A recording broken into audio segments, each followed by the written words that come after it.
and welcome back to the Car Doctor program on AM 950 WROL, the Spirit of Boston. If you're on hold, stay right there. We'll be with you shortly. But right now, our buddy Dan Strollo from In Control Advanced Driver Training is on the phone with us. And good morning, Dan, and welcome back to the Car Doctor program. We don't have many people come back for more than once, so. Hey, it's a very nice place to meet. Thanks for inviting me. Sure. It's the time of year. We got a little bit of snow last weekend. We got some rain this weekend. People forget how to drive, and In Control Advanced Driver Training, that's one of the things you talk about when you do your classes, when you do your drills. But let's do a little bit of basic kind of on-the-road driving skills for people. Driving in the snow, you drive as fast as you can and as close to the car as in front of you, right? Well, that's how you should be driving every day, right? Every day. So why change it up when the snow is? No, it is. There's some fundamentals if you can use every day that are going to keep you a lot safer in the winter weather. And following too close is probably amongst the biggest offenders.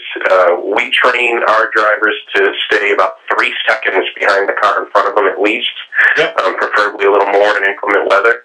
And the way they need to do that is just look for the car in front of them to pass some inanimate object and count out 1 1,000, 2 1,000, 3 1,000 before the front of their car passes that same thing. If you can leave that much space between you and the car in front of you, if they do something surprising, you've got time to react and actually stop before you run into them. And the other thing is, if you are driving properly, you look right at the bumper of the car in front of you, right? You don't want to know what's going on way down the road, right? Well, you get a lot of people to, scanning the horizon, looking way down is huge, and will keep you out of a lot of crashes. A lot of times when I mention that 3-second rule, people who have never adopted it can't understand why they don't crash every day, and it's because hopefully they're scanning the horizon, not focused on just the vehicle in front of them. So scanning and looking way ahead is going to save you a lot of the time. But you can't always tell what that person in front of you is reacting to, so you do want to give them some space. But I'll tell you, with new drivers in particular, and that's where our mission is we want to work with drivers of all ages, but really these teens crash at a much higher rate. And they have tunnel vision. They stare at that car in front of them because they don't know any better yet. Yeah. And that's the thing we've found with older drivers too. As they age, their eyes tend to drop, and they tend to go from maybe looking a little bit further down the road into looking closer to the car in front of them. And if you're driving a little too close and you're looking at those taillights of the car in front of you, when they finally react, you don't have time to react. Absolutely. And unfortunately, as we get older, our reaction time, it gets a little bit more questionable. And what I say to a lot of folks is, the teens have the best reaction time out of anybody, and yet they crash at the highest rates. But then you go to the seniors and folks over 65 and older, and as they're starting to lose the ability to even just turn their neck the same way they did years earlier, and their reaction time slows, it makes it more dangerous. But there are certain things they can do as long as they're aware of them that are going to keep them safer, and that's part of what we try to do when we train them. That's right. And for people that don't know about your school, you do your programs in a lot of places, but you're headquartered in North Andover, right? North Andover is kind of where we have full-time access.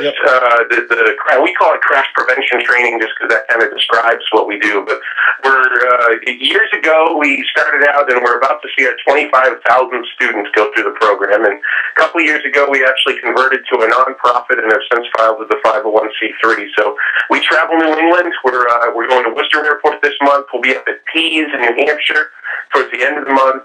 We go out to Western Mass as well, and just kind of bounce around the New England area offering the training to different folks. And the objective is really just to see as many families, teens, we train police officers, anybody that, drives a vehicle doesn't typically get this type of training. And the scary thing is in the countries where this is mandatory, their crash rates and their deaths through auto crashes are much less than what we see here in the U.S.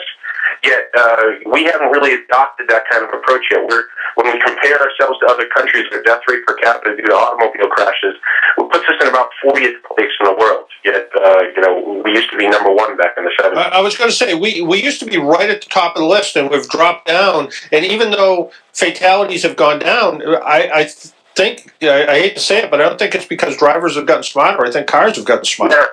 That's it. We've got the technology. There's a lot to be said for technology. There's some technology out there that I'd like to see us train people how to use or reconsider altogether, because if we knew how to drive, we wouldn't need some of the bells and whistles we installed that may or may not make us safer drivers. Right. But, really, we were at the top slot, and we haven't focused as much on education over the years.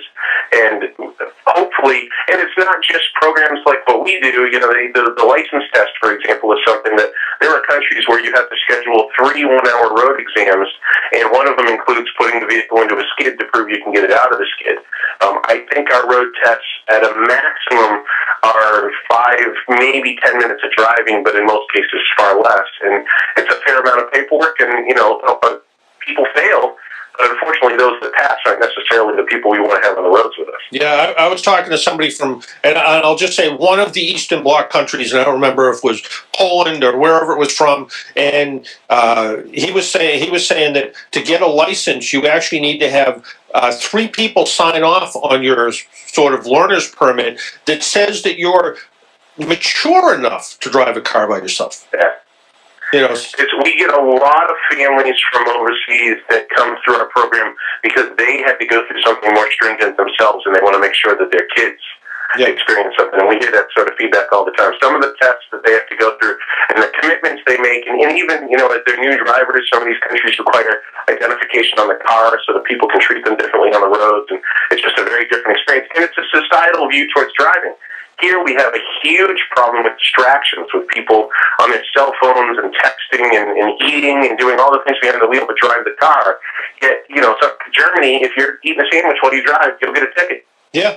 Yeah, and I was talking to somebody the other day about hands-free cell phone laws and all of that, and I said I'd like to see a better distracted driving law that makes the driver more responsible for their actions. Whether it's dealing with a fussy kid in the back seat that has you all over the road, or somebody who's trying to read a paper map. All forms of distractions that some people deal with better than others. But if you're kind of wandering down the road or holding up traffic because you're trying to read a map, you're as distractive as the person that no one likes to see trying to text message while they drive. And I think there should be some I guess we do have a law that says if you're distracted and you get caught and you get pulled over, you can get a ticket for it. But still, it seems like there should be some personal responsibility in all of this at the same time. Oh, I totally agree, and it's one of these things. For some reason, and again, I'm gonna poke fun at society. We tend to think that not using the blinker is some sort of a powerful force, and we're a Massachusetts driver because we do things like that. And again, distractions. I've ridden with people who and I think of this back when I was a kid. I remember a dad taking me somewhere who had one leg up on the passenger seat and was reading the paper in traffic and using cruise control to control the car. And luckily I'm still here today, but there's plenty of folks like that out there who driving the actual vehicle is not necessarily a primary function of them being behind the wheel. Yeah, my favorite story, and I had to call the cop to ask him about it. I was giving a talk to a group of high school kids out in I don't know, Upton or somewhere out that way, and we were talking about distractions, and one of the kids said to me, "Oh, my father's a Framingham cop, and he just pulled a guy over because he was all over the road, and when he pulled him over, he said, 'What are you doing?' And he said, why?" He said, "Well, you're all over the road." And he said, then he looks in the front seat and said, "Well, what are you doing in here?" And the guy was making waffles in the front seat of his car. He apparently had something like an easy bake oven sort of thing hooked up to an inverter, plugged in, and he was making waffles. It takes all kinds. Yeah, it really does. And I had to call. I'm like, "I don't believe you." I had to call. And sure enough, they pulled the guy over for making waffles. So, I mean, people... Well, the objective of what we're going to put people through who would want to take advantage of our program, and I'm glad you mentioned talking to teens. We generally try to get in front of parents ourselves. So any of you listeners out there who are influential in their towns and could introduce us to the school through the PTO or something, our objective is really to talk to the parents, because unfortunately, at that age, when you first get your license, you're in prime invincibility mode, and most kids really don't think anything bad is going to happen to them. And it's not their fault. It's a chemical thing. There's this whole cognitive development and whether our brain's fully developed by the time we're in our mid-20s. I know my wife is hoping mine's going to kick in any day now. Me too. Yeah. The objective really is to try to chisel away at their invincibility through our program and give them an opportunity to fail. And nobody crashes into anything, but there's a lot of opportunity to learn how the impact of speed impacts your ability to control the car and the other various concerns that we have for people driving. And the other piece that we try to instill in addition to skills is some instinctual reactions. We all were told turn into a skid, and we started talking about winter weather. You know, how many of us did that saying help us the first time we started to skid? So we do a slalom drill where they're literally turning into a skid and feeling the car regain control. We never used the phrase, we just provided them that instinctual reaction to help them someday if they get themselves in trouble. Right, and let's talk some nuts and bolts here. It's your program, whether you're an old guy like me or somebody young like Marita, can get you an insurance discount in Massachusetts too, right? Absolutely. So some of the things, again, if you're young and you've got your permit, that's a great time to come see us. Our preference is not to see permitted drivers the day after they got their permit, but really we want to see them in a couple of weeks just before they go for their license exam. But once you get a license, it does not make you an expert driver, and if you haven't had this kind of training, you will be amazed how much you learn. So we see drivers, our oldest driver's been 94. But we almost every class we have drivers well over 25, and they're taking advantage of insurance discounts. You can save between 5 and 10% off your insurance.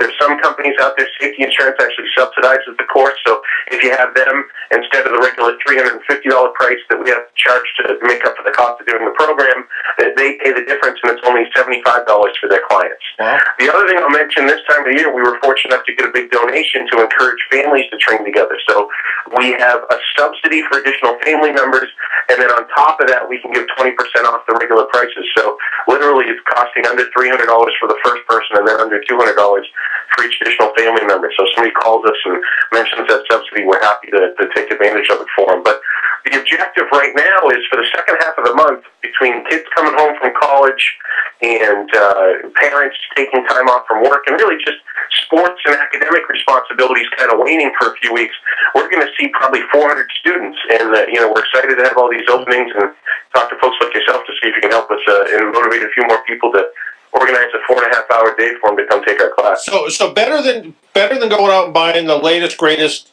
Xbox or whatever the latest greatest thing is these days. Spend a little bit of money, go take a course, do it as a family. We were talking earlier with the publisher of Rat Rod magazine, and we're actually talking about how the car culture can bring families back together, and they can do things. A program like this, mom and dad and the kids could go take it, benefit from it, save on their car insurance, and certainly find out that maybe they're going to. That next time out when that panic stop happens, and rather than just jam on the brakes and slide into the car in front of them, they actually know what to do. Absolutely. And I'll tell you, John, one of the biggest things we hear from teens is that parents aren't great drivers.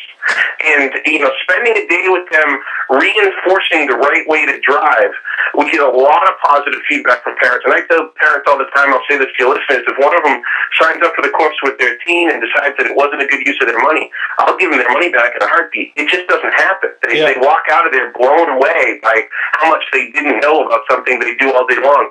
And it is by far the most dangerous thing most of us do. Yes. It is the number one killer under 45 years of age, and the number one unnatural killer, period. And it's scary to get into the numbers behind teens. I mean, we're seeing 3/4 of these kids crash in the first 2 years. And unfortunately, here in Massachusetts, our death rate for teen drivers has gone up pretty recently. Yeah. It went way down in 2008 when the cost of fuel went through the roof, but the numbers have crept up, I think it was 35% between 2009 and 2010. So it's something we really need to do something about. And again, this is one of the things that helps, and we've seen the folks that go through our program compared to just traditional driver's ed, there's a 70% reduction in their crashes, and that's why the insurance companies have backed the program so heavily. So if Marita wants to put a gift certificate in her parents' Christmas stocking this year, how would she go about and do that? Our website is driveincontrol.com. That's drive, driveincontrol.com, and that special holiday discount, if you go to driveincontrol.com/holidays 2012, that's where we have information about the subsidy. Or you can just call us. The phone number is 888-301-SAFE, and that's 888-301-7233. And you've been good enough to give away a gift certificate to In Control Advanced Driver Training to one of our listeners. We'll do that over the next couple of weeks. We'll make a little contest out of that. And I want to wish you the best of luck with your program. I've talked to people from all over the place, including my former producer here, Dennis, who took your program a couple of years ago, and he mentioned on more than one occasion it kept him out of a crash. So I know we've ruined his streak. He was pretty regular crashing. Yeah, he was pretty much every 6 months. Everybody out there. Yeah, exactly. Hey, Dan, thanks a lot. And the website again, give out that website address one more time. Website is driveincontrol.com. And I will say, John, we've got a couple of your past winners from the gift certificate have liked our Facebook page and stay in touch. And one of them actually mentioned that they avoided a crash. I think we had with the AAA skills technical workshop thing that you do, we had one of them avoid a crash as well. We had given it to one of the soldiers, and his girlfriend had used it. So we've had some interesting history together. But I really appreciate you having me on this holiday, and wish you guys a great holiday season, and hopefully we'll get another one of your listeners through the courts very soon. I think we will. Dan, as always, thank you, and happy holidays. Take care. Bye-bye.